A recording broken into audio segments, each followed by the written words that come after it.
দুবরাজপুরের নিরাময়ে অজগর উদ্ধার। দুবরাজপুরের নিরাময়ের কাছে উদ্ধার হলো একটি অজগর।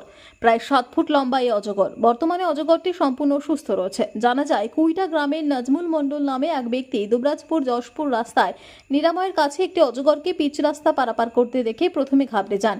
পরে লোকজন সেখানে ভিড় করতে থাকেন। এরপর খবর দেওয়া হয় সর্পপ্রেমী অমিত শর্মা ও দুবরাজপুর থানার পুলিশকে। ঘটনাস্থলে আসে দুবরাজপুর থানার পুলিশ। সর্পপ্রেমী অমিত শর্মা এসে অজগরটিকে রাস্তার পাশে থাকা ঝোপ থেকে উদ্ধার করেন।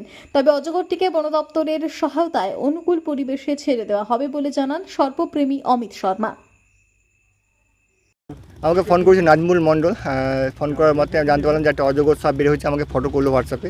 তো আমি সঙ্গে সঙ্গে এলাম। তার সঙ্গে সঙ্গে আমাকে বড়বাবু থানার বড়বাবু আমাকে ফোন করেছেন। ওনার ফোন পেয়ে আমি এসে দেখলাম যে একটা অজগর সাপ রয়েছে একটা ঝোপের মধ্যে। তো এটা হচ্ছে দুবরাজপুর এলাকার নিরাময় মোড়, নিরাময় গ্রামের মধ্যে পড়ছে। তো যাই হোক, সাপটা একটা নির্বিষ অজগর সাপ।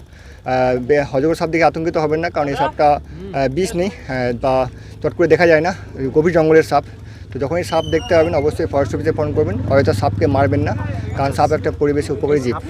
অ্যাকচুয়ালি আমাদের আশেপাশে অনেক জঙ্গল রয়েছে, সেই জঙ্গলের মাধ্যমে হয়তো কোনো কারণে বেরিয়ে চলে এসেছে খাবারের সন্ধানে। হ্যাঁ, খুব কম দেখা যায়, আছে কম বেশি দেখতে পাওয়া যায় আমাদের দুবরাজপুর এলাকার মধ্যে। হ্যাঁ, সাপটা সুস্থ আছে। হ্যাঁ, এটা অ্যাপ্রক্স 7 ফুটের উপরে আছে আর আনুমানিক 5 থেকে 6 কেজি ওজন হবে। এটা আমরা আজকে রেস্কিউ করলাম। কালকে সকালে ফরেস্ট অফিসে খবর দেওয়া হয়ে গেছে। ফরেস্ট অফিসে নিয়ে যাবো এবং ফরেস্ট অফিসের সহায়তা নিয়ে সেটা অনুকূলভাবে ছেড়ে দেবো। আমার নাম অমিত শর্মা।